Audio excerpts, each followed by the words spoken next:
Okay, so I guess we will begin once again. Hello, ladies and gentlemen, and welcome back. We are doing take number 2 of episode 5 because my internet is the worst in the world. Joe's disappeared for a second. Now he's spinning circle again. Oh, that's even a better. He did that intentionally. He's back. Like, what is that? He definitely did that intentionally. Well, great way to open up our take 2. I appreciate that, man. Okay, so if you were tuned in yesterday, obviously there was a little bit that we were going on about Tour and stuff like that, and we'd gotten to Khaldor asking a question towards Bakery after they'd done so rubbish in Tour, but it wasn't fully about that. So, Khaldor, if you'd like to re-ask the question, that'd be great. Exactly. When the stream dropped, and we are still speculating that it might have been Bakery DDoSing the stream because he didn't want to answer the hard-hitting question that I was about to ask. We were basically talking a bit about if he would say that the European teams should experiment a little bit more during scrims. I believe he was actually talking that they try the hardest during all of their scrims and really go full tryhard mode. And I was asking if maybe it's a bit of a problem that European teams currently don't try enough variations. Not in the sense that they go full Gazlo and start to pick Gazlo Thrall Nova or something and go for pocket strats, but that they don't really experiment with heroes a little bit more that they should. Like if they have a chance in the draft to go for a tier 1 hero, to say, for example, okay, we're going to switch this one hero out for another. And an example, I believe, was that they were talking about not playing too much Muradin in their scrims because they always had other options and therefore only practicing with Muradin 3 times, but ended up with having to play the hero during tour quite a bit. So I believe that was actually the question that we left off. Yeah, I think that's pretty much exactly.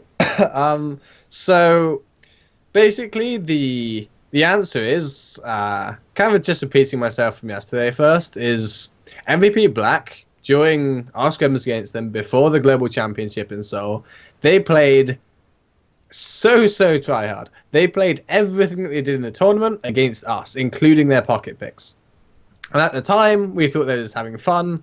But obviously, after the tournament, we realized that they just played everything. They showed absolutely everything in the scrims.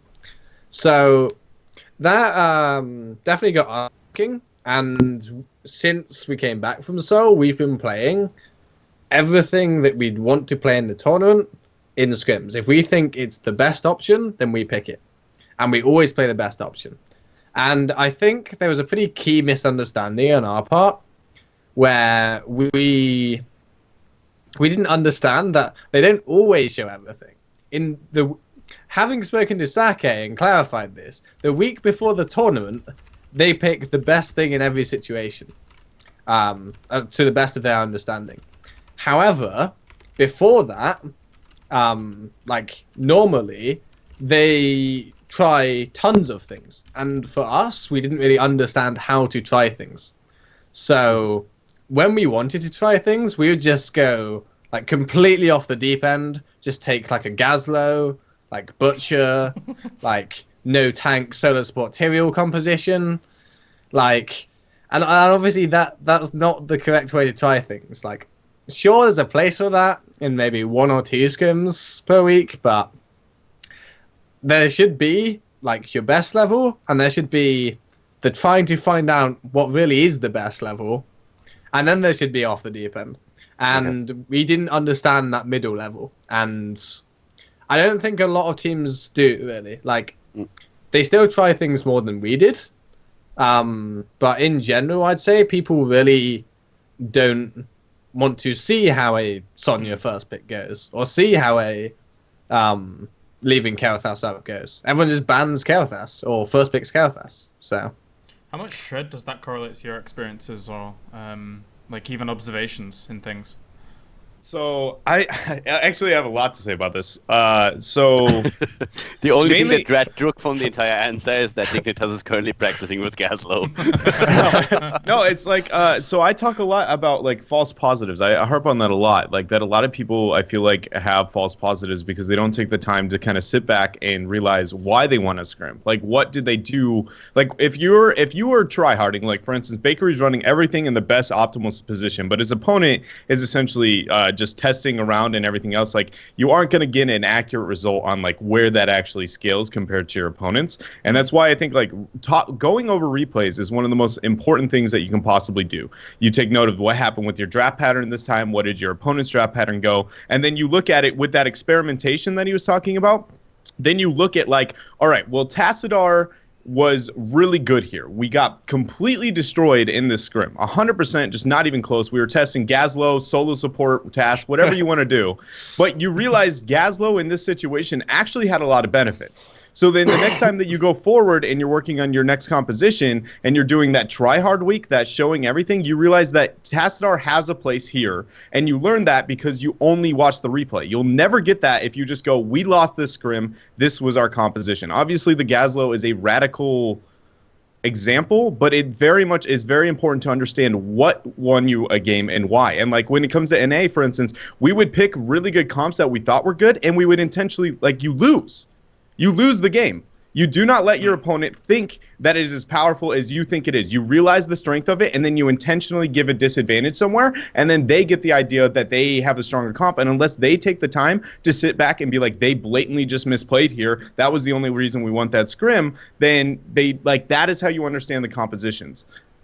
You have to watch your replays, and you have to be able to break it down. Beyond the idea of like a Worlds, though, like a BlizzCon, where you've got like 2 weeks where you actually do scrim against people that you are going to compete on the very highest level, though, does that even work? Like when you're going into, say, for like example, Summer, and you are scrimming things or whatever, you don't really get the opportunity to show your strongest competition, like a loss on something that's very strong, though, right? I still would argue you have the opportunity to. Probably not as much, not nearly as much as you do before that time. But I definitely think it comes down to an understanding about how like hard both of the teams are going, I guess, because again, you need to make sure you get the best practice possible. But yeah, feigning a loss anywhere that you can, I think, is a really healthy thing at times because it doesn't give the data. And then also, like for instance, with Europe specifically, your guys' draft patterns versus NA are different in the sense that you play a map twice and you play first and second pick, and then NA literally just. Oh, not anymore? Okay. NA only rotates maps, always. You're always rotating map, and first pick, second pick always swap. And so what that does is the compositions are never kind of rinse and repeated. Like I feel like you get when you get the double map back to back, right? You run a Murden Tronda composition, absolutely destroy your opponent. Next thing you're going to see is either a ban on that, or they're going to be trying to play it themselves in some way, shape, or form. Typically is what you see.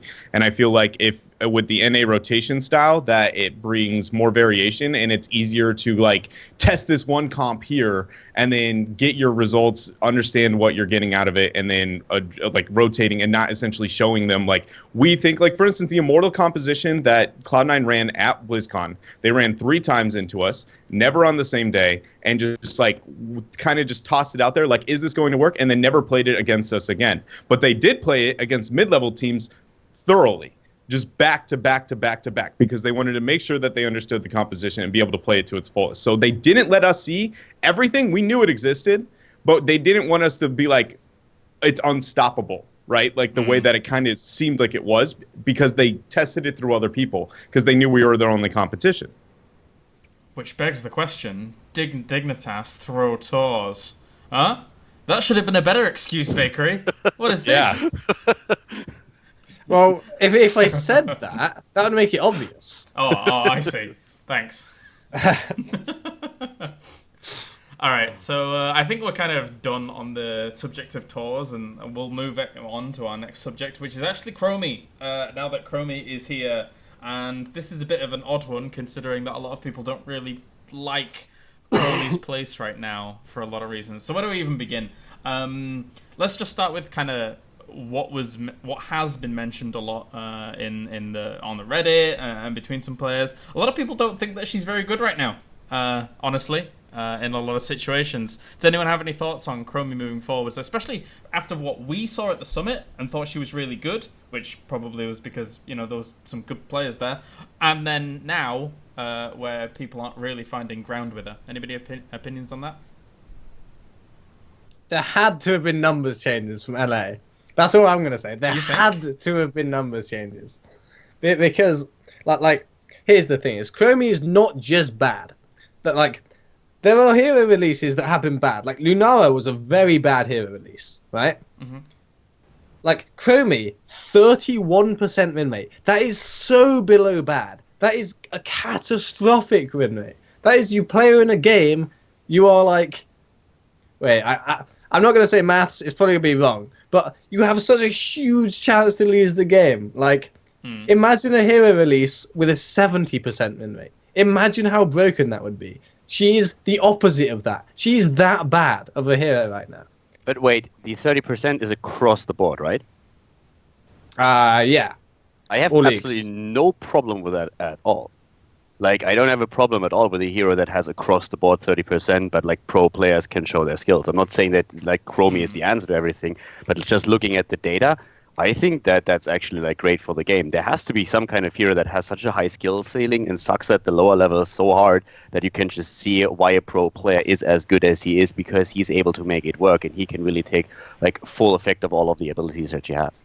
Which begs the question. Do we think that she has that viability at pro level? Right now, no. So her win rate in Master League goes up 1% to 33. Like, across all levels, she's hovering around 30% win rate. Like, it's so low. Like, I don't know how it is so low. Like, it should never be that low. I feel like with Chromy, the only way where we could see her right now is in certain comps. I mean, if you get the full damage out and you hit all of your spells, you can dish out a lot of damage. If you have like pre-stuns or whatever, that might work. But I agree with Bakery in the sense that she needs a bit of a number switch here. I still would like Blizzard to not try and aim for the 50% across the board. I really feel we're lacking currently a few heroes that can really shine on a pro level much more than on a lower level. I think that seems like a fair statement. Dred, do you have any thoughts in regards to that? I think she's not as bad as people are making her out to be.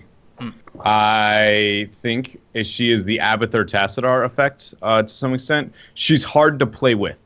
I don't think she's as bad as the numbers come out right out the gates. So I feel like I feel like I can't say that I think she's trash at all. I definitely think she has problems, largely, but I feel like it's the play style nobody's picked up on yet, and it's not existed in Heroes. So I think she'll be buffed in the meantime. So I don't think my statement's gonna matter. But even if she wasn't, I feel like eventually she would actually see play. I don't know in what style composition, but I definitely think she has an opportunity. The only thing that I really dislike about her is that most of the time, her damage is essentially just out-healed in the sense that she gets insane range and a large amount of poke, but because nobody's engaging to capitalize on that damage because her distance is so far back, it feels like she's gaining little to no value, and I think that's part of the reason that she just seems so hard and so bad right now. Let's go old school with her. Let's go Tyrael Chromy. Judgment into all the abilities and make her the new Nova, make her the new Precision Strike.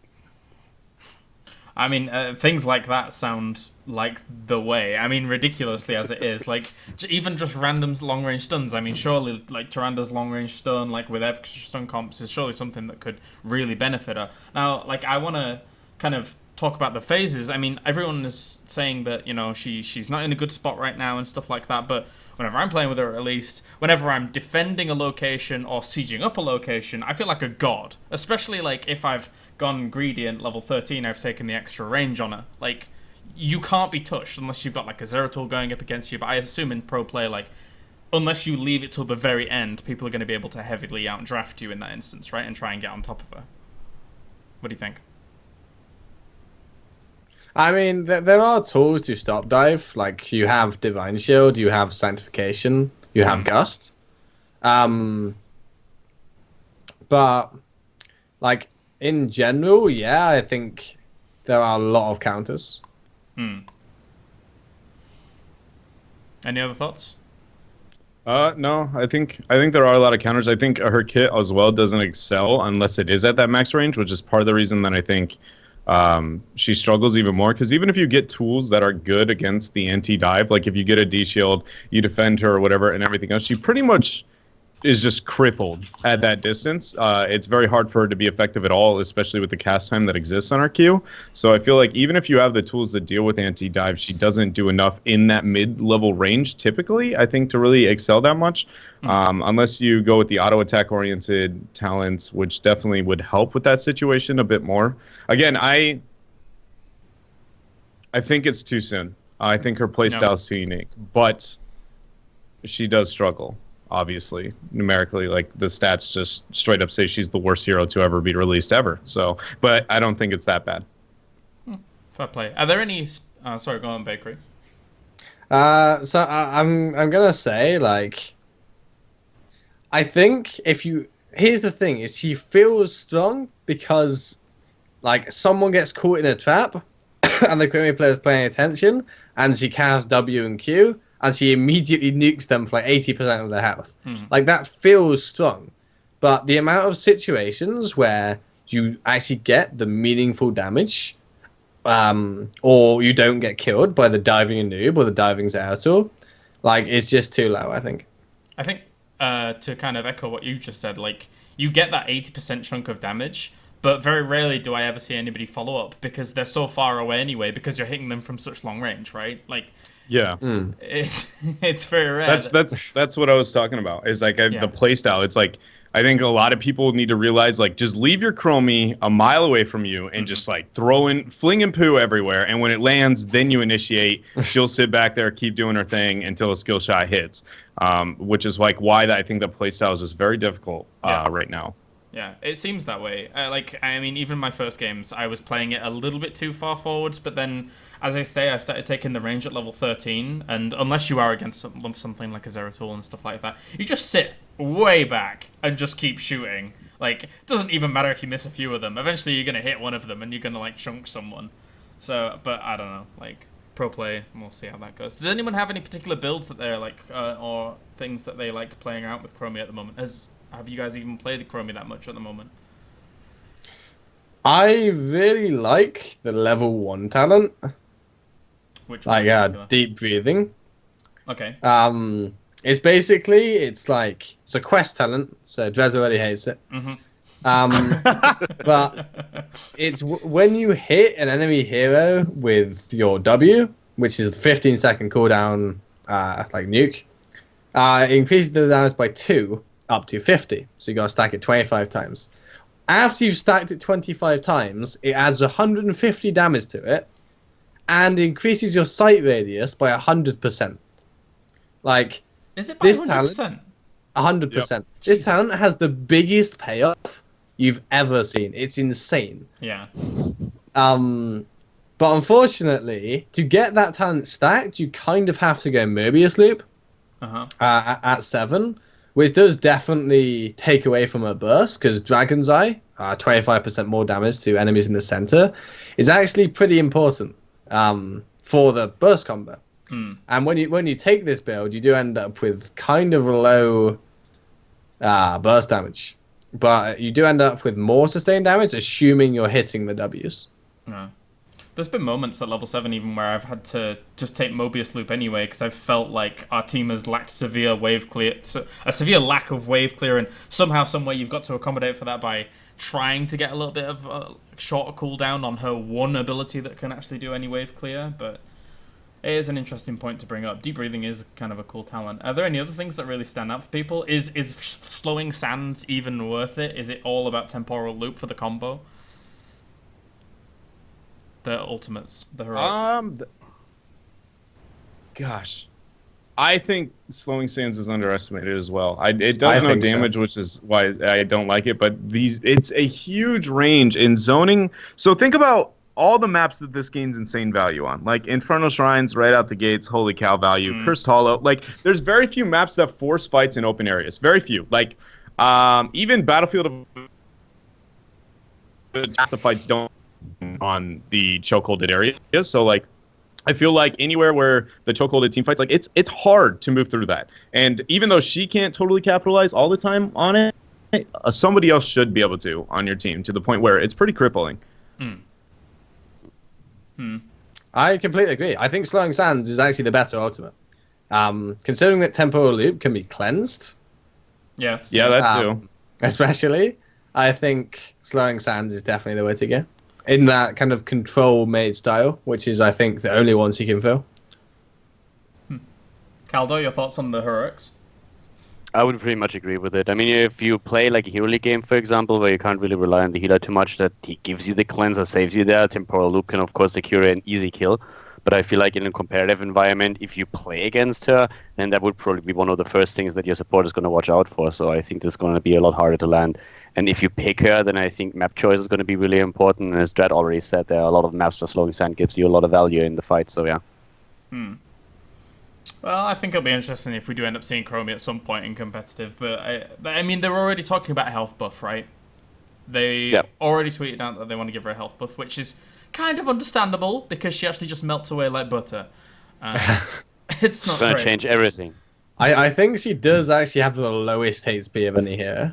I think. Oh, no, wait. I think Tracer's lower now, I think so. but I think she's second lowest in the game, other than Murky and Lost Vikings, of course. Yeah. Can I just say, her level 13 or 12, whatever you want to call it, bye-bye, reduces the cast time of your Hearthstone by 75%, and it's not interruptible by taking damage. Like, I love this, but genuinely, I'm curious, where will Chromy herself, almost ever gain value out of this talent? Like, if you told me you gave this to, like, Zagara, I would actually kind of like it. Like, she's got Nidus, she's going to split, she's going to backdoor, everybody's going to collapse. If she times her back properly, she'll be able to get back. You can't stop it. She got the split push in. That was pretty neat. But, like, Chromy is either doing this to get out of a team fight, which is 100% going to be lost, or she's doing it to split push, which, let's be honest, we've already talked about her lack of wave clear.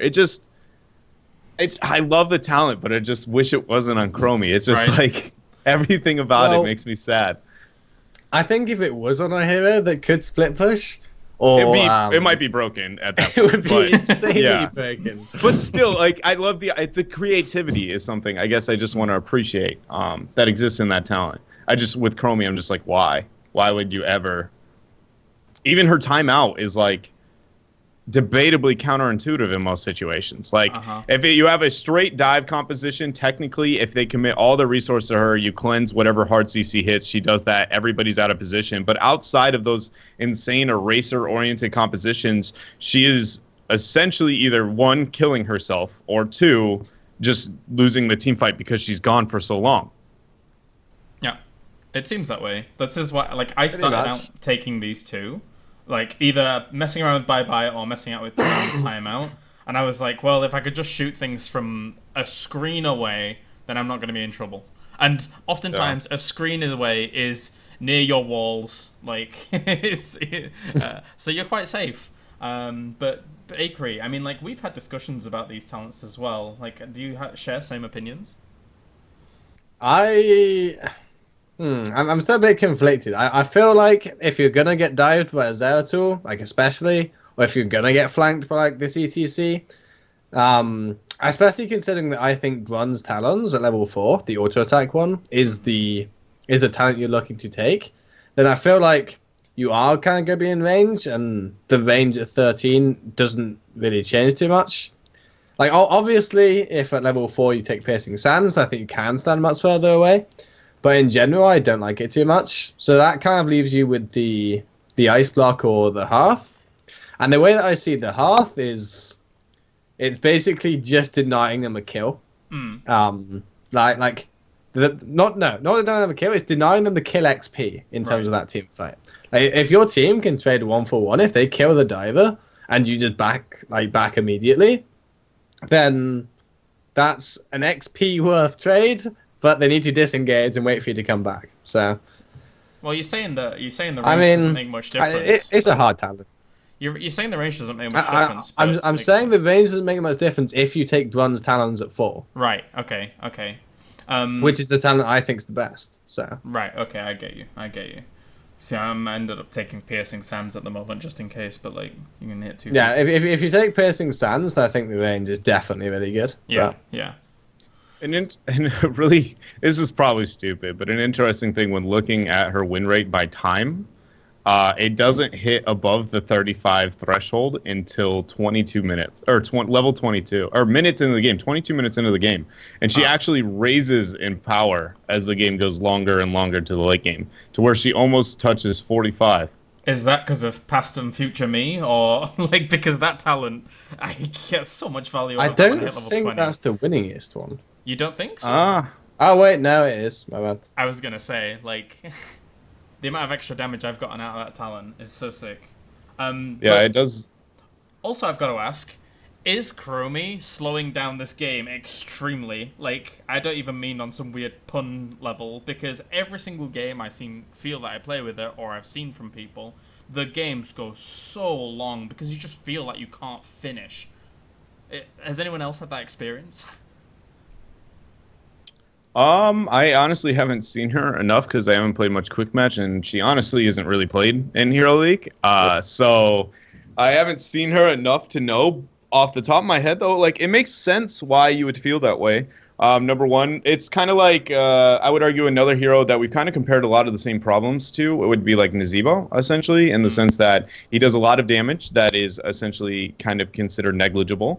It has a lot of great delay, and he obviously is a lot beefier and has a lot of other things to his kit. But overall, those two things, like Nazeebo draws out games a lot because of his poke, because of his delay, waiting for the appropriate team fight. So I can see why you feel that way. I haven't gotten to see her enough. I've legitimately seen probably 5 to 6 games against her because I've only played a little quick match. Right. Yep. Fair play. Khaldor, any more thing more to add really on Chromy and what you've seen so far, and maybe what you've Not experienced? really. Like, in most of the games that I play, I just don't see her. Nobody seems to be really picking her in Hero League. In Team League, it's basically the same thing. You don't even have to ban her out. It's just nobody's going for her. I feel it comes back to what we talked about earlier. If she's going to make some kind of like appearance, it's probably going to be in like a pro play where you have a coordinated team fight so that you can actually chain abilities so she gets the damage out of a good stun before that, for example.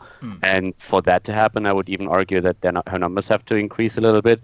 I love the idea of having a hero that shines in competitive, where you have more, or the more team coordination you have, the more value you get out of the hero, so that in a solo queue environment, she's not going to be as strong. But for that to happen, I still believe that her numbers have to be increased a bit. And until then, I feel we're going to see her every now and then, maybe as a pocket pick in a certain comp, but even that not too often. So Yeah.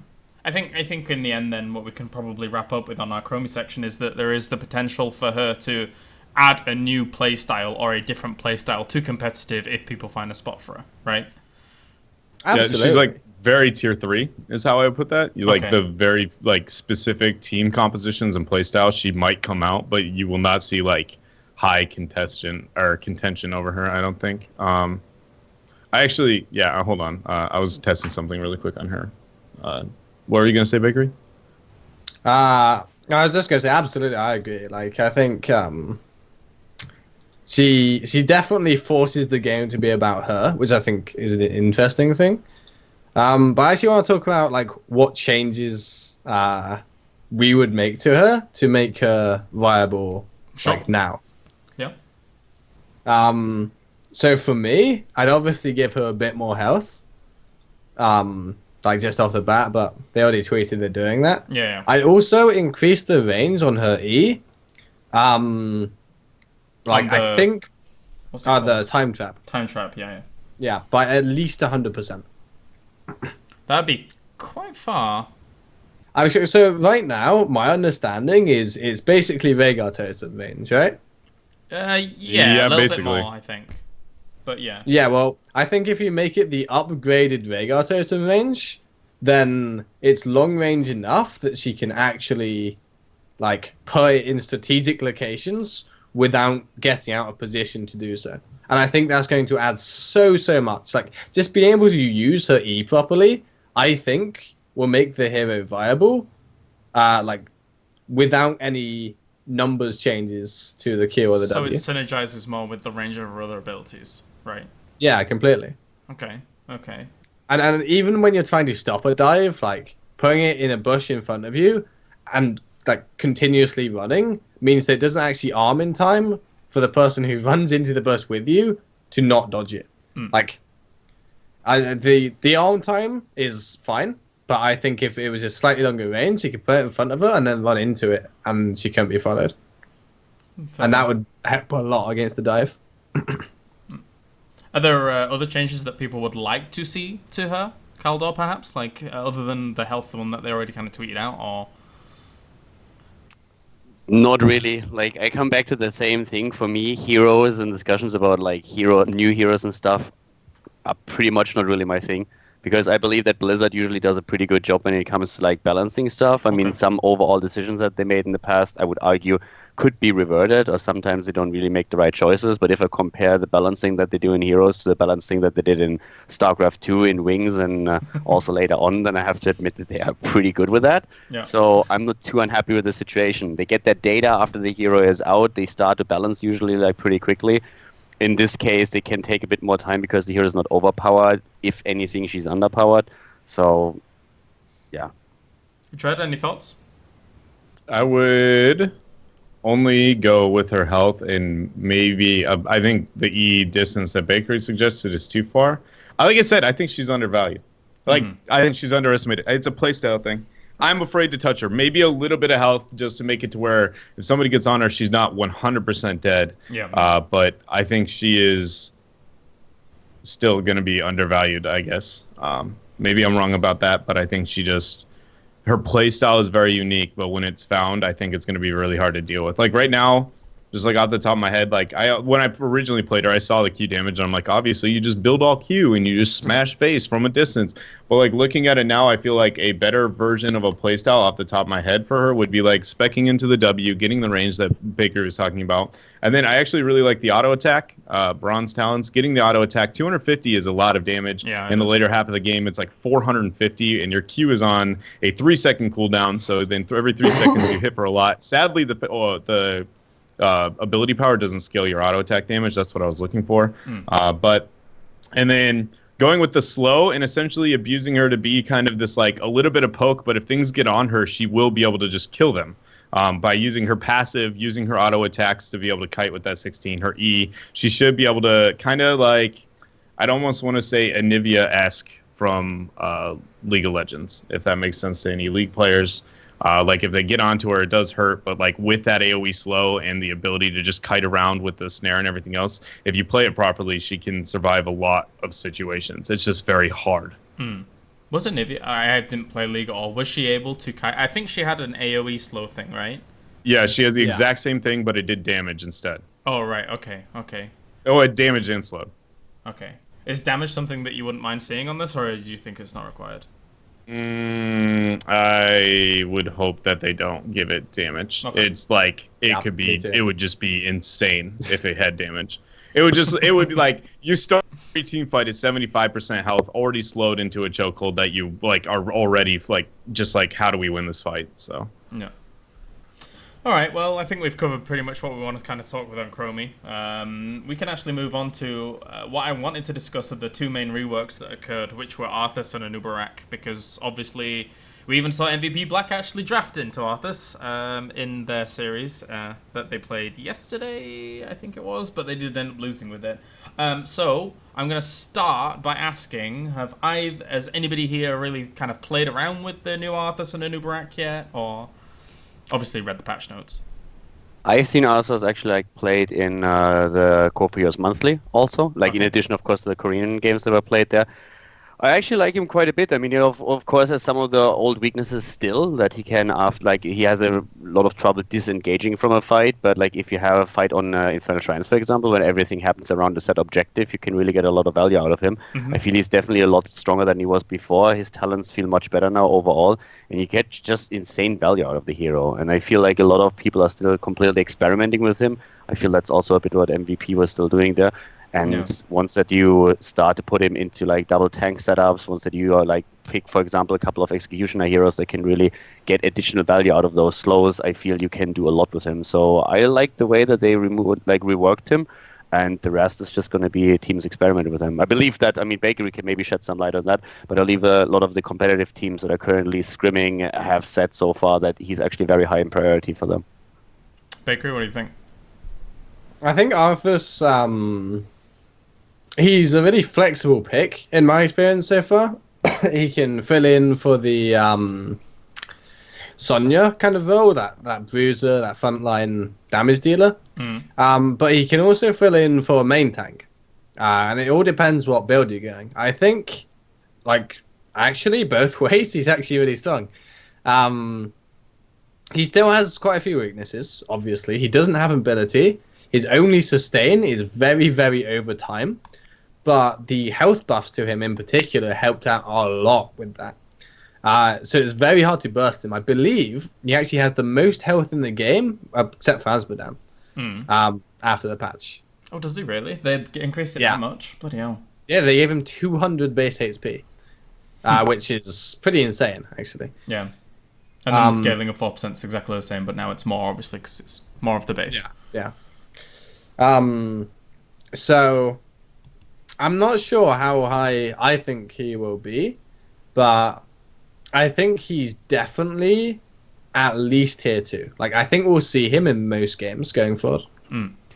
Do you believe that actually on level 20, the Death's Advance, like the speed bonus, could be an option over the Antic-Magic Shell, which we have seen in most of the games so far that went to 20, so that he can get a bit more of a speed bonus and has the exact mobility that you were just like talking about? I like looked into it because I thought both the level 20s to me felt kind of meh. So I looked into which one I thought I would take, and I worked out that the level 20 ultimate upgrade is actually insane in terms of like just the raw numbers. So it goes from 6 ghouls that heal you for 600 to 9 ghouls that heal you for 900. So that is a 200% increase. This is Legion of Northrend, right? I believe that's what it's called. Right. Yeah, that's the one. So it's actually insane. Like, so it goes from healing like, I don't know, math. It goes from healing like 3,600 to healing like 9,200, something like that. What? It's absolutely crazy. Are those really? But then we get a bit. We're also talking about like composition problems, right? Because if you go for that, I mean, if you're playing, let's say, against the KT or a lot of AoE in general, the one problem that we always talked about when we're talking army is that you can take those ghouls down pretty fast. So if you're up against a team that runs a lot of, like, let's say, area damage and ability damage in general, then you might feel the need to go into anti-magic shell instead, and that could actually help you to survive quite a bit. Well, yeah, absolutely. I think if the ghouls are going to be useless as an ultimate, then you definitely can take Cinder. I think the 20-second disable on structures is actually pretty huge, like especially when you have these pushing objectives. So when you have like a boss on Cursed and you just Cinder the keep, no matter how early it is, that keep goes down. But like coming back to what you said earlier, you mentioned that he like a Sonya type of character, right? You have like the bruiser style that comes in, and that one of the weaknesses is the speed. And we have seen anti-magic shell, but if you go for like Cinder Ghoster, for example, or even if you're at 20, you just want to make sure that your second tank has a bit more of a speed bonus. Do you ever think that Death's Advance is actually an option? Because we haven't really seen it yet, but it's the one thing that would basically negate the weakness that you've been talking about when we talk about a bruiser that wants to engage into the battle, right? I really haven't seen it enough, I'm afraid. So for me, I would take Legion of Northrend pretty much every time I can. And if you go Cinder Ghoster, then I think you take the Cinder Ghoster upgrade as well. Because that 2-second route followed by 70% slow for like 4 seconds, I believe. Something like 3.5 seconds. Yeah. Okay. Well, I mean, that like is really crazy as well. So I think, honestly, you're aiming for both the ult upgrades.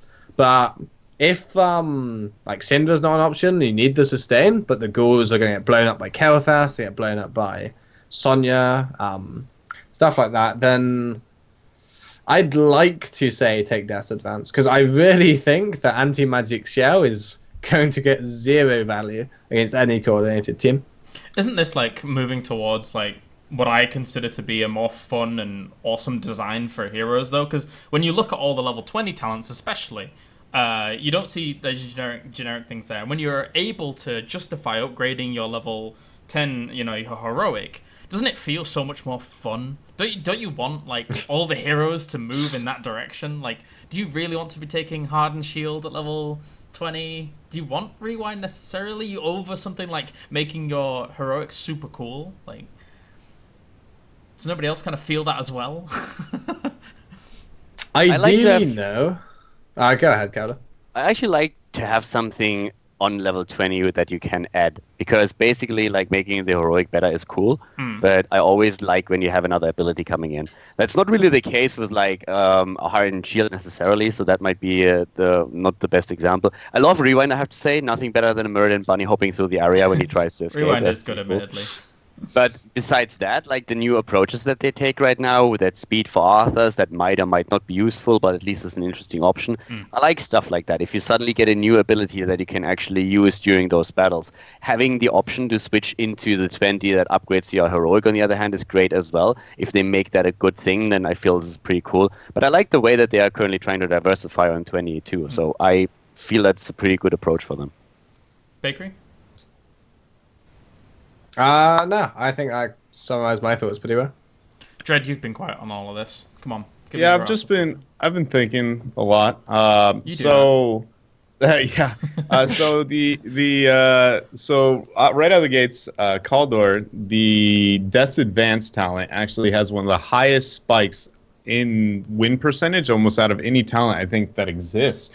Really, I was trying to cross compare it to some of the other talents just from hot logs alone, and like things like Fury of the Storm Vikings, because they have one of the highest win rates, so I figured they would be the most likely to have a talent that hits it. But it has a 66% win rate, and even Vikings have a hard time getting a talent to that point. And I was looking at some of the others that have really strong 20s, and very few are able to get there. So I found that really interesting, especially when you cross compare. So like Arthus, for instance, versus Rexar. I know that seems like a weird step to be taking, but with Unleash the Boars comparing to Sindragosa upgrade at 20 is like not even close to the same amount of value. Boars has a shorter range by a large amount, and Sindragosa, I guess, isn't a must hit if they're in that range, but it roots them for 2 seconds, half a second longer, and then also slows them for 30 or 60% for 3.5 seconds after. So a far better form of initiation than kind of Rexar poses, and that's like, in my opinion, one of the most terrifying things about Rexar. So I really do like that upgrade. I think I personally agree with Khaldor in the sense that he will be probably one of the highest contested heroes in the game. I think across almost every region. I think NA will be slow to this train. I think Europe will pick it up quicker. But overall, I think he definitely has a spot, and I think he will be a very high pick because of his diversity and because honestly, Arthus has a beautiful kit. Just his slow alone makes him, if he can survive, insanely difficult to deal with. And now he's much like Illidan. He's like much like Illidan, I feel like, in the sense that if you get one kill, he's going to make sure that more and more happens, and any heroes that are good at that always are going to gain quite a bit of value. But then also, he brings more diversity, especially with Sindragosa and the opportunities on specific maps. And then also he just can fill a pure tank role. And any hero that has actually been able to be multiple roles in terms of drafting, at least in the past, have been some of the best heroes to be picking up, because adapting your draft after they try to react to a strong, decent pick that can go either direction becomes very hard for the team to react to. So that alone makes him more appealing from a drafting perspective. Fair play. And as I said, like the level 16, the new level 16 Remorseless Winter that just randomly allows you to stun people when they're in Frozen Tempest. Did the Arthuses that we've seen run that so far, or? Yeah, quite a bit.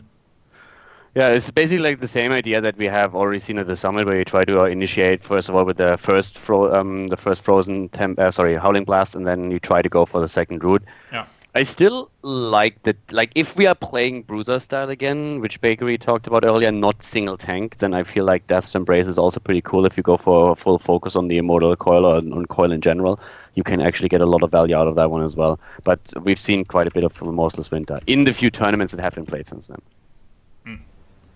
I think I have heard whispers on the wind about people thinking that it is going to be kind of back to 2-tank meta, Bakery. Do you kind of agree with that assumption in meta? Or thankfully, thankfully for us, I think it's going back to 2-tank meta. Right. Nothing more to elaborate on that. Just want to leave it at that. No, I'll just leave it at that and move on. All right. Okay. Fair play. Did anybody play around with the Anub'arak changes as well? Because I've heard a lot of good things about the Anub'arak changes too.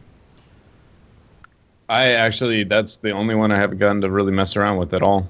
Okay. I only played him at the summit, so and there I was not impressed really with his changes. But I mean, he does gain. I think in certain maps, actually, he gains more value than I give him credit for. Like Infernal Shrines, I think, is the map where he gains more value than I thought. Surprisingly enough, actually, every tank becomes more relevant on Infernal Shrines than every other map.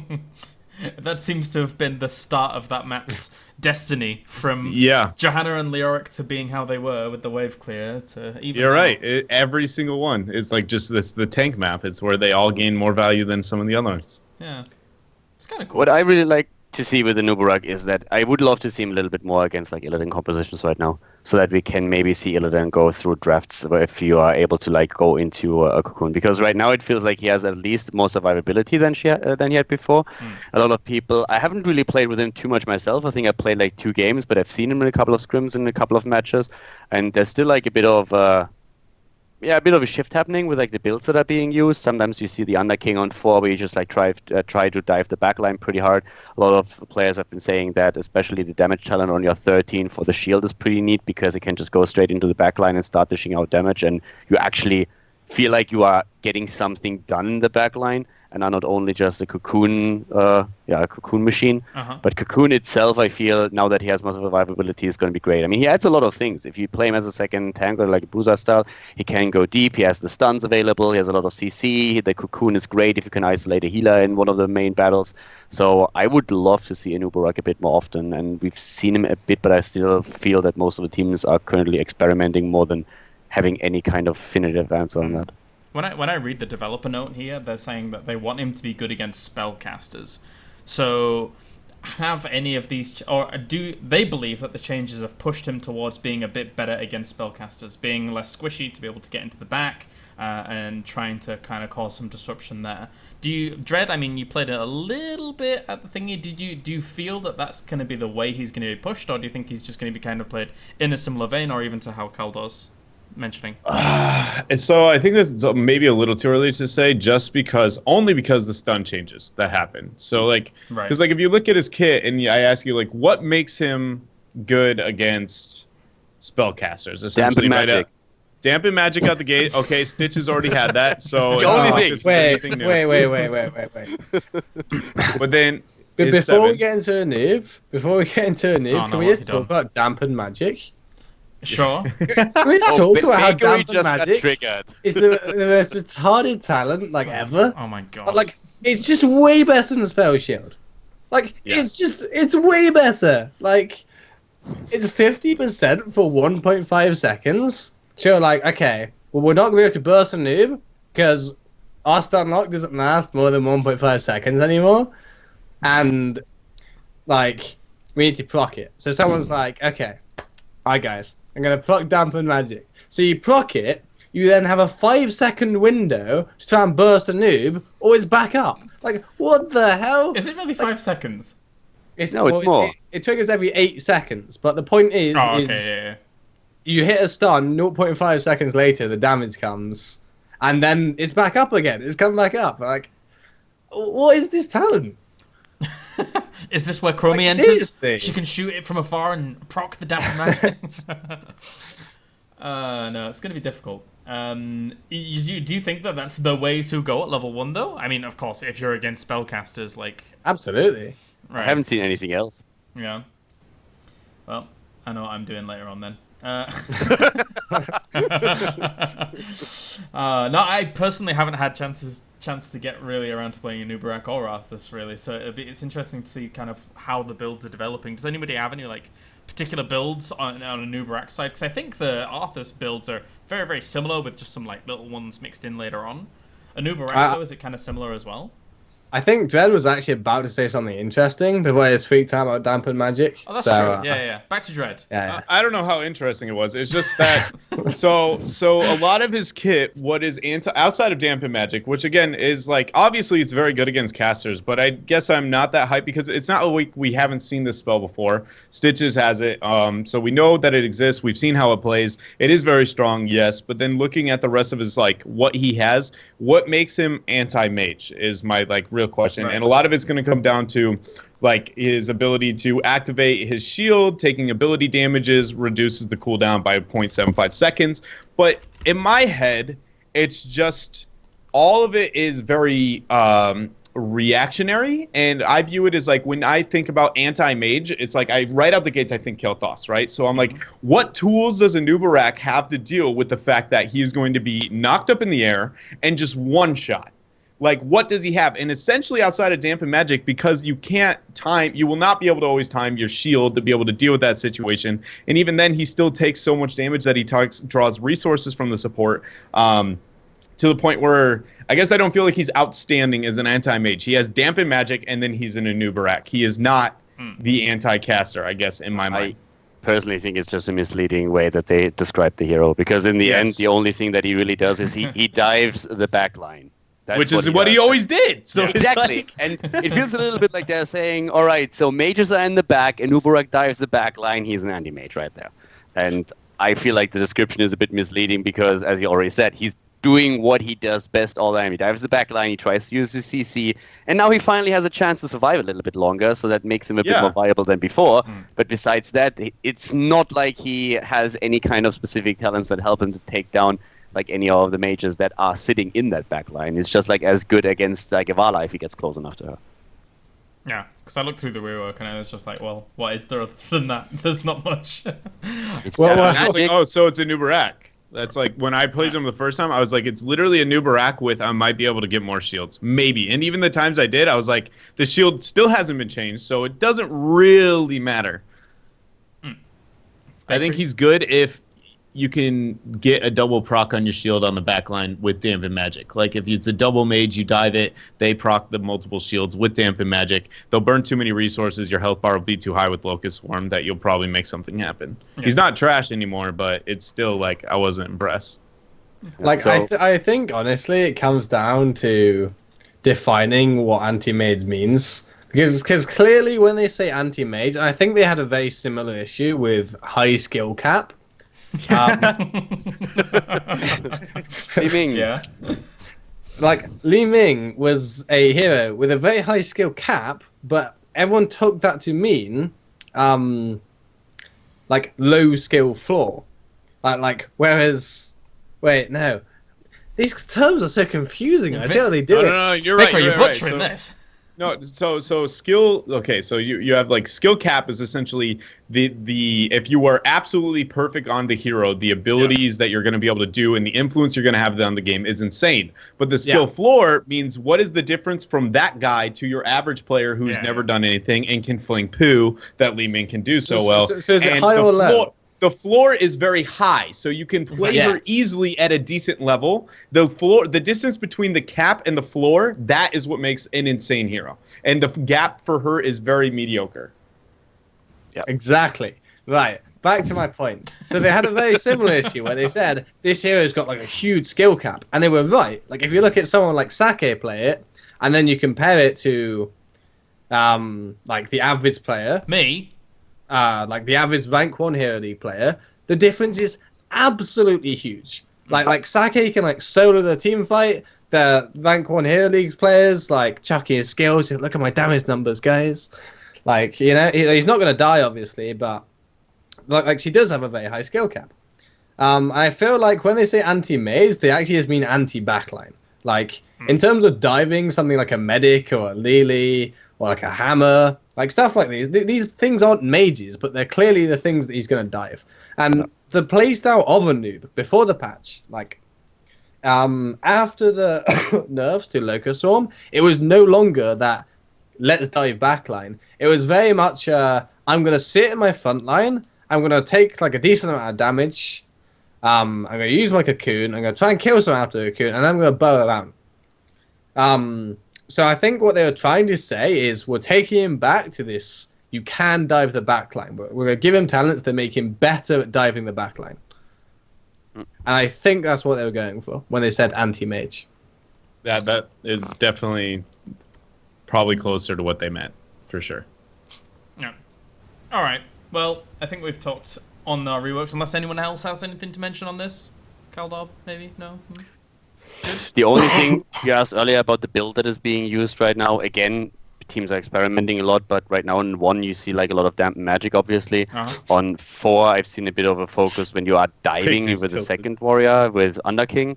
Then it's very similar build to what we actually had in the past. Chitinous plating on 7, on 13 usually the Eradicating Spines, since you are suddenly able to dish out a bit of damage, and then 16 I've seen Blood for Blood and Epicenter. So once again, like what you're trying to accomplish with the hero matters a lot here. But this is early builds that are being used, and they already fluctuate quite a bit. So yeah.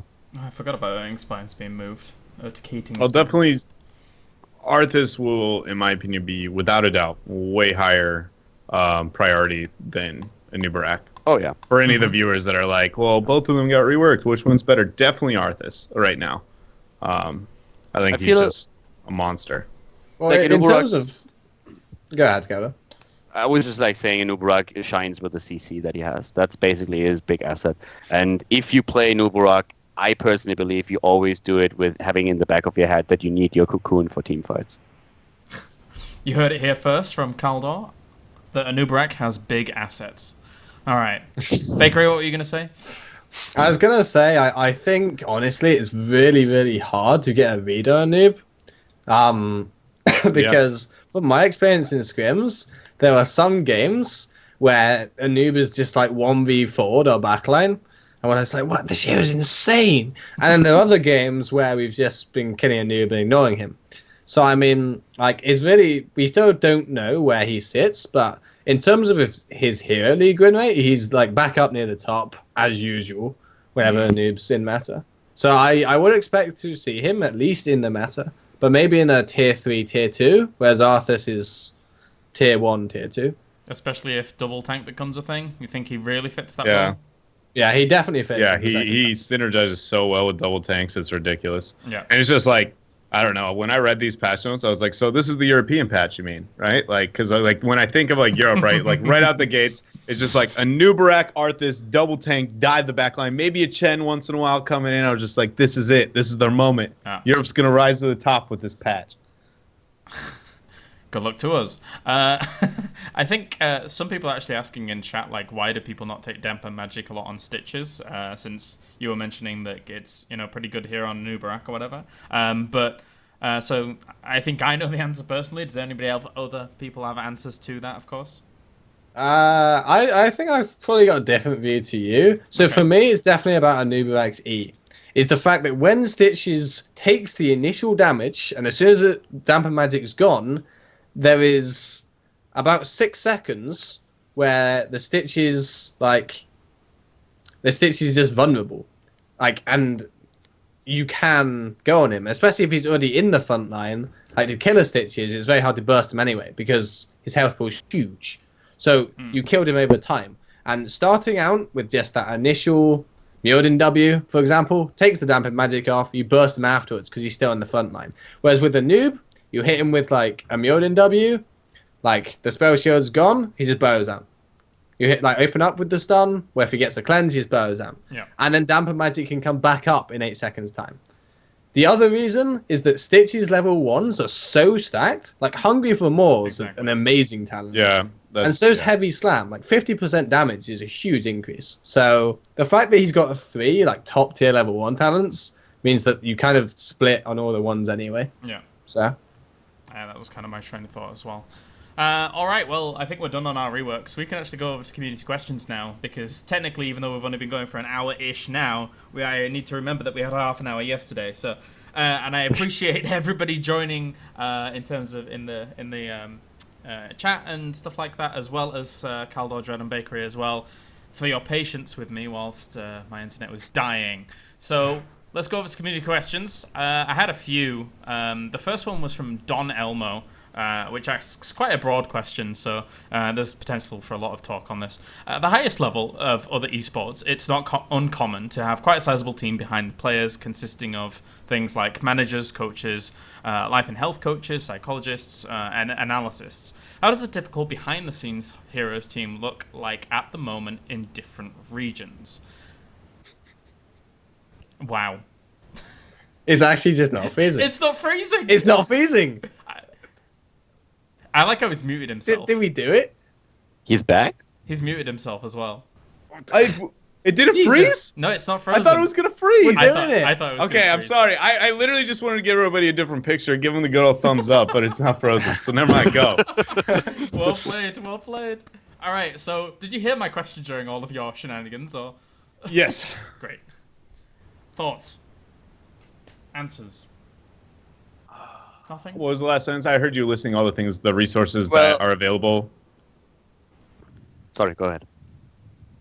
The very last, and you listed all the resources available to the professional teams. What was the Oh. final, How does official the question? typical behind-the-scenes Heroes of the Storm team look like at the moment in different regions? There's also a next Okay. bit, which is like, also, do team house existers? Are they in the making? What does Heroes need to do to further the competitive esport independent of all of this? Blah, blah, blah. So go on. I can answer in terms of Korea, and then Joe can do NA, and Khaldor can do Europe, obviously. So in Korea, there is pretty much always a manager. I'd say most teams that I know have a manager. Every team in Super League has a coach. And I'd say like the top 4 teams, so I'm talking DSA, Tempests, TNO, and MVP, I know for a fact have at least 1 analyst, and TNO and MVP, I believe, have 2. Okay. Also, Korea is, of course, a pretty unique way because, like, the thing in Korea is, like, the top teams that he just mentioned, they have team houses. And they always have, Yeah. especially since they also have more more games and only one. So it depends on how developed the teams are. When we're talking coaches in Korea, then it can basically mean anything.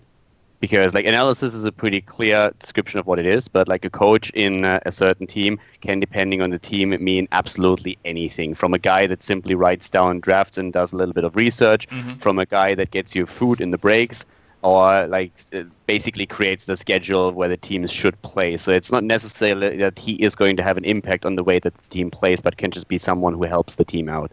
And the managers are also one of those things that a lot of the teams simply have because they already have that infrastructure set. I mean, Korea is very centered on Seoul, so the situation for them is very different to when we're talking about European scene and North American scene. And when we have like the top teams in Korea, they already can rely on that infrastructure, whereas the up-and-coming teams in Korea have to build that up for themselves first. In fact, Bakery, you picked up an analysis guy recently, or has that not gone through yet? No, we do now have an analyst, Okay. and he does very impressive work, actually. We're really happy with him so far. Oh, good Not stuff. that it helped at all. Was it before Toast that you actually picked him up? Or? Yeah. So we had his work for tours, and I would say it was really helpful. It probably should have been really helpful, Right. but as it turns out, a lot of the issues were in our drafting. So apparently, it was kind of wasted anyway. Oh, So, great. Well, unlucky, really. good to hear. Good to hear, Bakery. Dread, an NA perspective on the question. So NA actually has very little resources compared to all the other regions, I would say. Maybe probably the least. There's very few coaches that are or analysts, I guess, at all that commit to it. I can't actually name a team really off the top of my head that has a dedicated like full analyst position. There are obviously like the coaches, but as Khaldor said, that can drastically vary on what that means. Most of them are more of the manager-esque style, where it's more food schedule, not so much like you guys misplayed here or anything close to that. So NA, there are a couple. I think Rajar specifically might have a little bit more influence on XCOG now Bring Power. But outside of that, I don't think there's almost any that influence the game directly. It's all 5 of the players. Okay. We can move on to another question, actually, which is something that's in a similar vein, kind of close, and actually something that's quite topical. From 2WSY, what are your thoughts on having coaches on voice comms during a match? I hate it. Yeah? I absolutely hate it. I feel it's a great thing to have during a draft. I completely agree with that. Like, if you have a coach, if you have a good analysis that can really help you with the draft, that's great. But in the game itself, I think it would be a horrible development for Heroes of the Storm.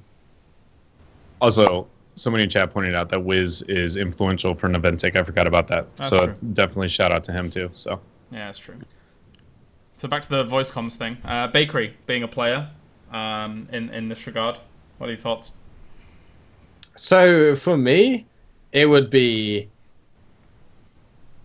really, like, from a player perspective, it'd be really, really helpful in terms of building teams. Because, so for us, when we were looking for a new member, our main consideration was, okay, how do we replace Wubby as the shot caller and drafting presence that he was? Okay. And we needed to get a player who could do that. If a coach was able to speak during the game, we could have just said, okay, well, let's get this player from Hero League. We think he's going to be really great at the game in like a week. Obviously not a week, but in a few months, this guy's going to be the best player in Europe. Let's take him from Hero League. Obviously, we probably wouldn't do that anyway, but that's beside the point. But we needed to look for that shot call and drafting. If the coach could just do it, then we could have picked up a coach who could shot call and draft for us, and then gotten that Hero League player. So from a player perspective, it does make building teams way easier, and that's why I think a lot of players will probably be positive for the change.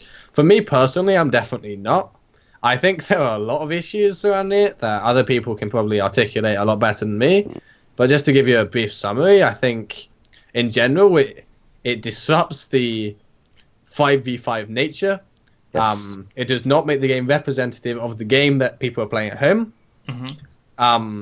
It creates a scenario where the top teams get better because they have the coaches, and the lower teams never have a chance to break into this top level, pretty much, or they have a much harder time anyway, because they don't get to have this coach. In terms of online tournaments, the coach cannot speak during the game because he cannot see it in any way. Technically, he just cannot see it. Whereas once you get to an offline tournament, he can. So it's a really weird scenario. I can see a lot of arguments for it, and if Blizzard decide to do it, I don't think it would be the worst thing ever, although I personally disagree. But if Blizzard decide to do it before the next the spring season, like next year, then I think it's a terrible idea. Because right now there are two teams in Europe with a coach. Fnatic's coach, Kurayan, is very much an out-of-game focused coach. He focuses a lot on team building and communication, and he doesn't bring too much like draft or in-game input. Whereas T89's coach, Ace of Spades, is a very much in-game coach. Although obviously he does bring that preparation and communication aspect as well. He focuses a lot on the draft and the shot calling during the game. So those two teams would have such a huge advantage from the coach being able to speak during the game that it would just be completely unfair to put in the near future. I mean, just to come back on one point that he just mentioned, let's talk for a second about like the possibility of doing this offline, whereas you cannot do it online because of the way that you actually view the game. Right. You could see teams that just one of the things that people criticize about Heroes quite often is that the mechanics for Heroes are easier than in other MOBA games. But on the other hand, the team coordination aspect and like making those decisions within the game as a team are oftentimes a little bit more tricky to really make the right call, because this is really where Heroes shines, the team environment. If you have now like the extreme scenario, you have the best shot caller and coach in the world, and you have like 5 monkeys sitting there with like incredible mechanical skills, right? In the offline scenario, you could actually get a lot done with these boys, because you just have the coach sitting behind and you can like make those calls. These guys would never even qualify for an offline tournament because they cannot make that happen online. So it's just absolutely impossible to introduce this system, which without at the same time giving a huge disadvantage to teams that rely heavily on such a role in their setup. Yeah. And it also would take away from that 5 versus 5. And I feel it's a skill set that players in Heroes need to use and also need to display. So that's why I'm really, really against such a change. Dread, do you have thoughts? I am closer to Bakery's perspective where I dislike it overall, but I don't think it's the end of the world if it is fully gone like and implemented.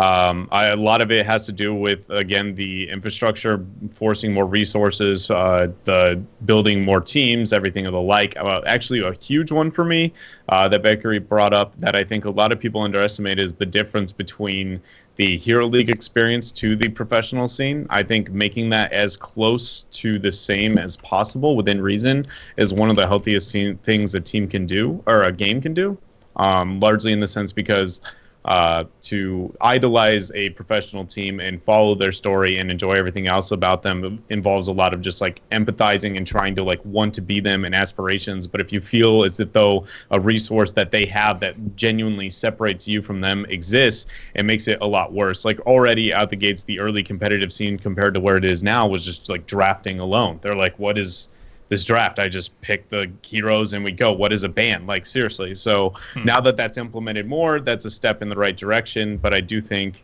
overall, I dislike it. Fair play, fair play. It does seem like a bit of a, as you say, a detachment from Yes. online and offline overall. But anyway, well, let's move on to our next question. Ice Zera asks, Tracer in competitive, question mark. She seems too squishy with low damage, but the outplay potential is real. Do you think she will see steady play in competitive in the future? No. No. No. It's That's it. He's done. Like that's the answer. No. Well, I'm glad we answered that question, everyone. Let's move on. thoroughly answered.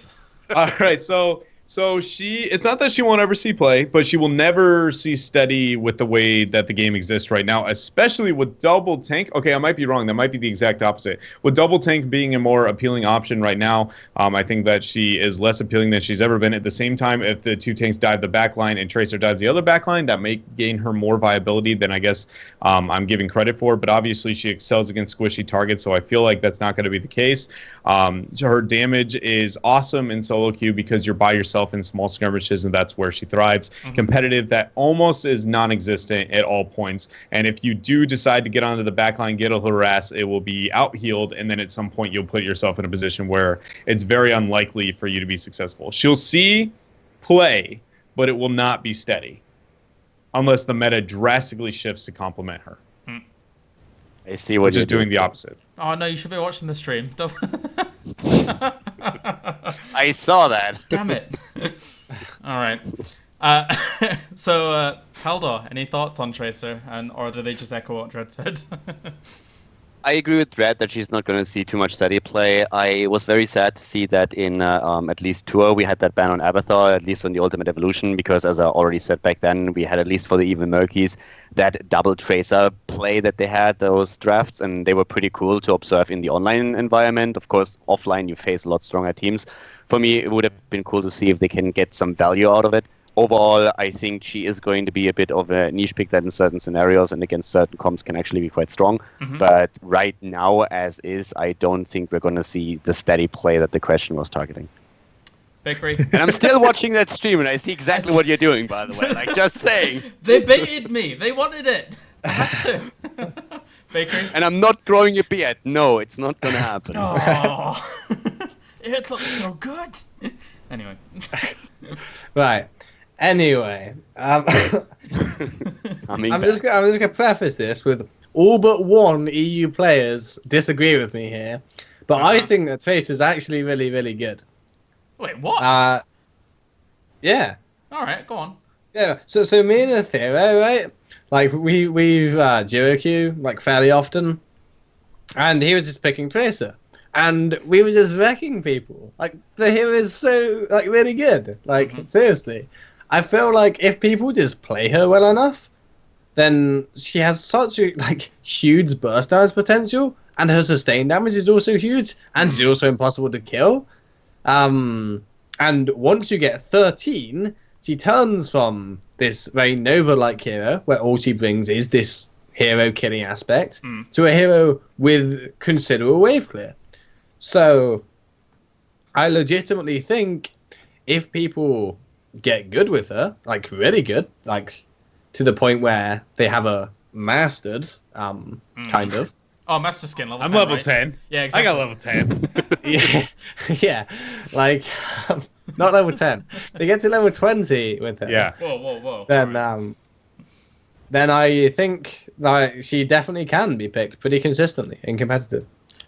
It feels like a combo of dash forwards, melee, and then stick, and then just run away and not die and be very annoying is like disgustingly annoying. But we'll see. We'll see anyway. Any other thoughts? Does annoying win video games? No, probably not. It's all about winning that video game, Dread. You know what else is annoying? What's Nazebo. Oh. He's just annoying to deal with. Okay. He has one of the highest health pools. He flings the poo out. Things happen. Damage happens. And once in a while, Ravenous can kind of seem cool, but I mean, he doesn't win the video game. He does in Hero League because, again, he complements uncoordinated play. But I think with Tracer, an hour of practice could go a long way here. yeah, I think an hour of Ah. practice is about exactly what's needed on An hour that. of practice. All right. Actually, Just a quick aside on the Zebo. Has anyone seen the Ravenous Spirit icon? wait, what? No, Because did they it's change it? absolutely terrible. Like every new icon that they've What? done, That's Wait a I've not been like, really what these icons concerns are me. so cool. Wait a But the minute. Ravenous Spirit one it made me Oh, laugh. yeah, that is. I that is kept weird. laughing when I saw this, dude. Wait. Where is he? Nazebo. I can't do on my alphabet. Where is he? N. Oh, there he is. I found him. This is purple and green. Like, What the hell is that? I don't know. Like every other icon was so good. Why is it so rubbish? It's It doesn't even look like it at all. Oh, It's a green spirit, and they just made it purple. Like, I don't know how that works out. yeah. That's the thing. All right, great.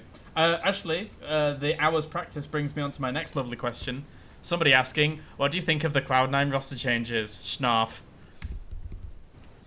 Love the Schnarf. face. Love the face, Dread. Go on. Before we You want go me to the start? roster- Who? Khaldor's got it, dude. I believe. I wanted just to say something about like Cloud9. They got a lot of hate on Reddit, and I think it's more than silly because we are always talking about My Insanity. They always qualify in the third qualifier. Then they go to the event and they do really well there. And lately, Cloud9 has gotten so much shit on Reddit, and I just don't understand it because these guys have still been performing pretty well. And some people are still saying, "Oh my God, they play so bad." Yeah, they played bad enough to get second place at the last tournament. So it's just like maybe they're not as dominant as they were in the past anymore. But I feel people like bash them way too hard. So that was before the roster change, of course. Yeah. But I still think it's one of those perception things where a lot of people expect them to just crush the opposition without losing a single map. And now that they see that they are human, people are all of a sudden giving them a lot of flack here. And I feel it's not quite justified. Yeah, it But seems like offline and online are completely different things. And having seen them now multiple times in offline, they are a different beast offline. They thrive. You can see it in them. They do thrive in the offline setting. But go on, Dredd, you wanted to talk. How do I feel about this? Okay, so Cloud9 has never had a dedicated shot caller, and it's now going to give them a position where they're going to have a shot caller. It's two players that both play tank. The meta may transition towards a double tank, which could complement that style of play, but in metas where it's not going to, I don't know how well that will play out. I have no idea who's playing what, if Calf is going to a melee or a ranged, or if Cattle's going to a ranged, or I have no idea what they're looking to do for the time being. Okay. But Calf Cav's a is good never going player. to let Meriden go. It's never going to Maybe not. But I mean, that might be part of the problem too. Even though he's a tank player, he's criticized to have one of the most limited tank pools when it comes to the tank role. Obviously, Meriden's been a legend forever, and being good at him has been good forever. Do you But actually when think that's true? Like, this is actually one of those. Sorry to interrupt there, but like it's one of those things that we have with a lot of players that they play always one hero if they get him. And I feel that led to a lot of people believing it's the only hero that they can play. And most of the players, Kev included, in Seoul, argued that, well, of course I can play more than that, but why would I if I get Meriden? I kind of agree with you. I do think that people give him too much flack in the sense that it's like he can't play the others. I would just argue that there is an obvious gap between Meriden and Meriden, Leoric. Those were his two. Like he was just absurdly strong on those heroes. And then some of his others, his ETC for instance, now is definitely stepping up. It's getting a lot better. But you put him on heroes like Johanna and stuff at times where you're like, what is he doing right now. So I think he's a great player. I think it's more of just like whether or not he adapts his hero pool appropriately to what's the most effective at the time, because it does show in their drafts that they're kind of stubborn. Not just him, it's the entire roster. But I think the voice is going to be awesome for them. I think it will help them tremendously.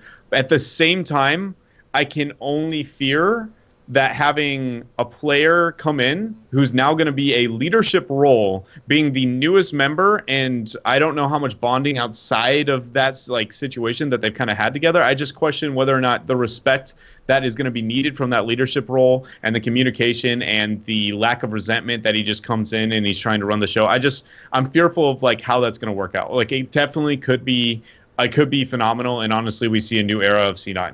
At the same time, I wouldn't be surprised if it ended up poorly. I think it's going to be better, more likely good than bad, but I can't help but worry about it just coming in and having that singular voice when you've had 4 guys who have played together for like a year and a half. Do, like, out of curiosity, how much parallel is there in that scenario that Dredd just painted to now, like, how you guys are experiencing things in Dignitas Bakery? Like, Alex obviously was a very influential person on Navi or whatever. Like, him coming in now, is he gelling in scrims and in the team in a very, very cohesive way? How is it going like that? So I think I discussed this quite a bit in part 1. I think.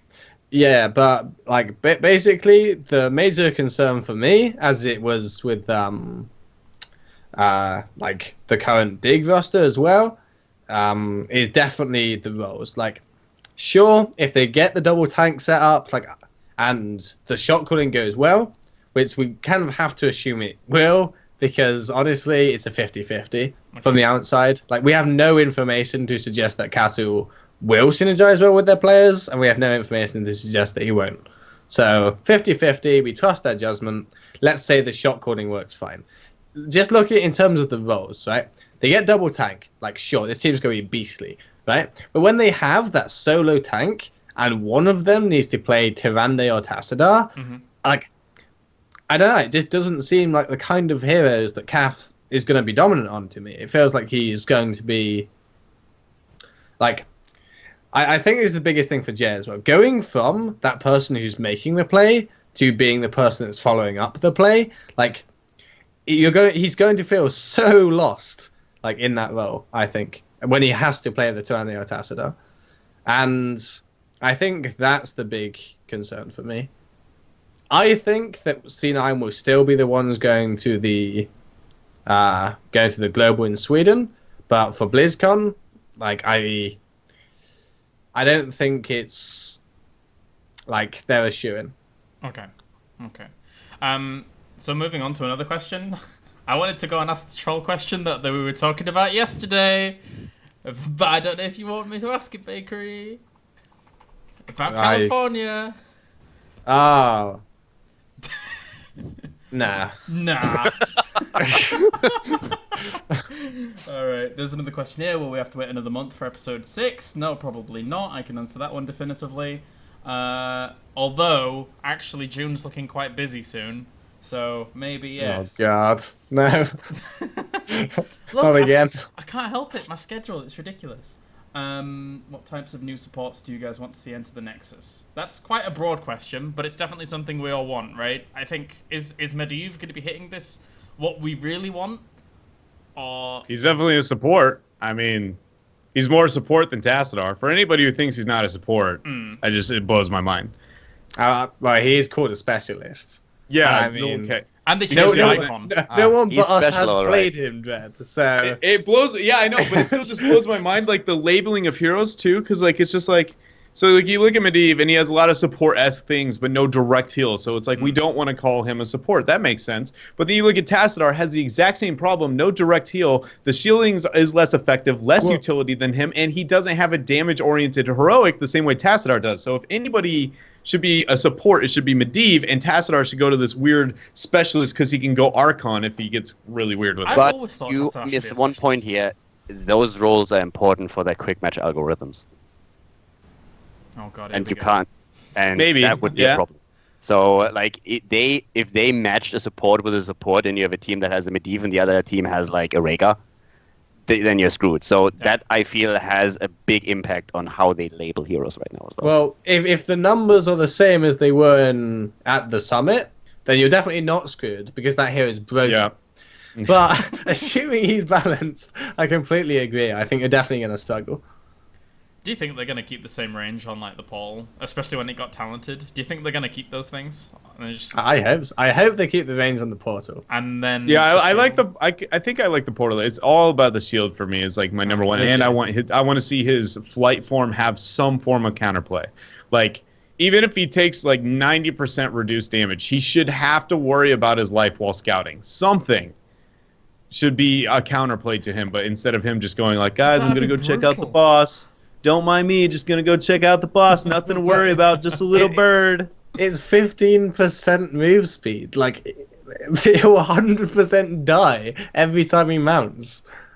Like, so be a bird. Yeah, okay, but some kind of adjustment. I'm not saying that's a perfect answer. I'm just saying there needs to be a response play.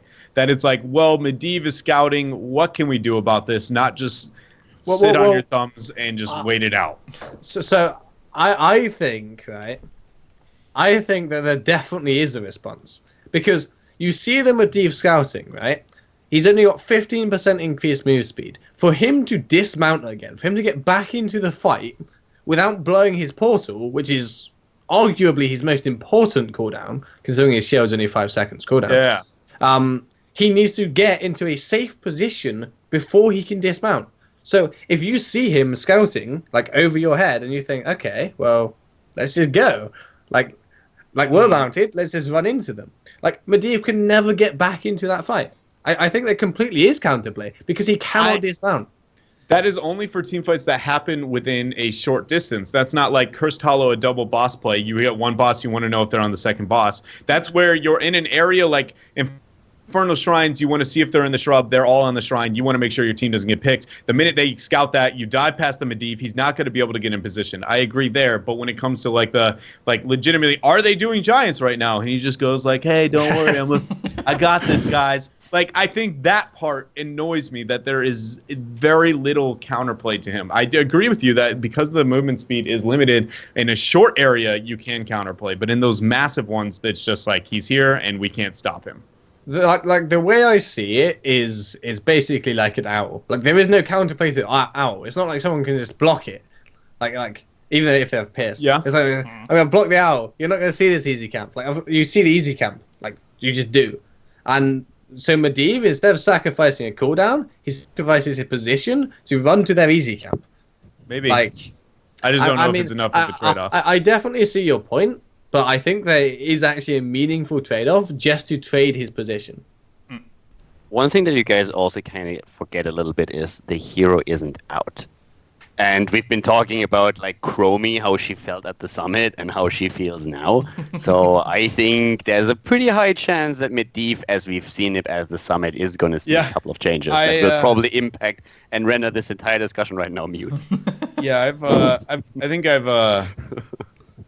I think overall, I think Blizzard understands the position Medivh sat at. I don't think it's like uncommon that we were like, guys, we think he's really strong. I think they're all like, guys, look how strong this is. Isn't this fun? And then it's like, okay, now that we've had the summit, like, let's just pull back a little bit and we'll release a real hero. I mean, they got us talking about him. Yeah, that's true. I think that they do understand that it's very strong, but I think they're going in with the intention for him to be very strong.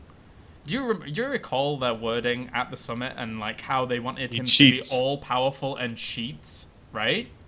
Yeah. Do you recall that? Like, I don't know. Maybe there will be tweaks and stuff like that, but I wouldn't be surprised if he was still strong. But at the same time, even though I think he's going to be strong, I still don't think in Quick Match or in Hero League he's going to be worth shit. I think people are going to misplay him to high heaven.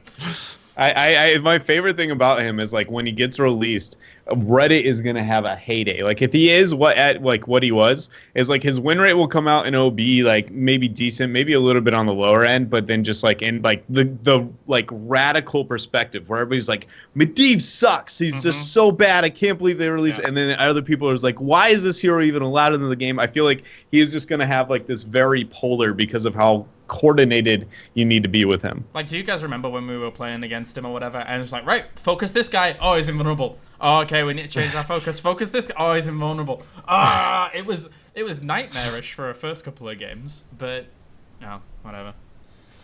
All right, I think boys and girls, that really does it for it, and we didn't crash. The internet didn't crash. I'm so happy. Good job. I know. Hooray. I didn't do anything, but I did a good job. So we are going to do final shout-outs, guys. So we will go from Dread Bakery to Khaldor, and we can wrap up the show. And hopefully we will be back next week with number 6. We shall find a guest as long as people are free and good. I don't have anything to do next weekend. I know that for sure. I think I might be good for it too. Yeah? I'm pretty sure. I think, yeah. You're always good for Saturdays, right, Bakery? Yes. Oh, God. Unless I'm boot camping. Oh, nice point. All right. Yeah. Dread Bakery, Khaldor. Go, go, go. I don't really have any, I guess, major shout-outs. Just if you guys want to follow me on Twitter, it's at TempleDread.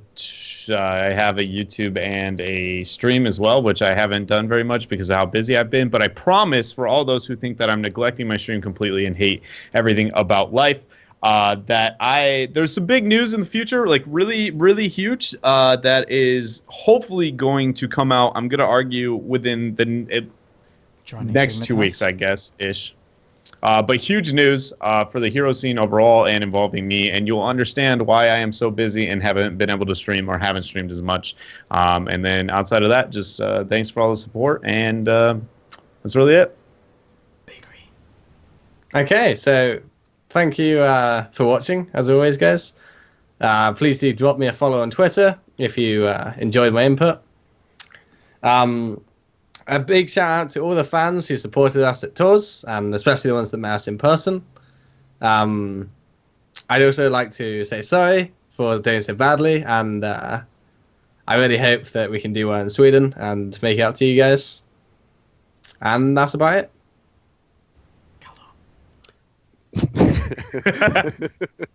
All right, just a big shout out to all the Heroes of the Storm esports fans, to everybody who's watching today, and that's basically it. If you guys want to see a few more commentated Heroes of the Sports esports games, then you can check that out on YouTube on Khaldor TV, the channel. But besides that, big shout out to everybody who was watching. Yeah.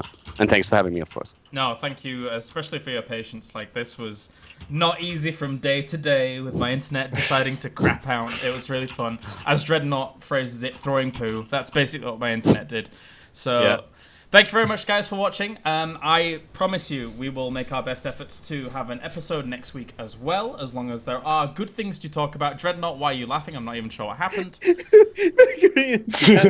Me and Dread swapping positions. You heard it here first.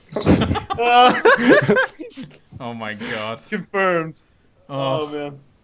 All right, and make sure to follow the channel here, as well as go and check me out at Twitter, at Kaelaris, doing all sorts of things all over the place for even other games apart from Heroes of the Storm, but Heroes of the Storm's where it's at. That's where my love is all.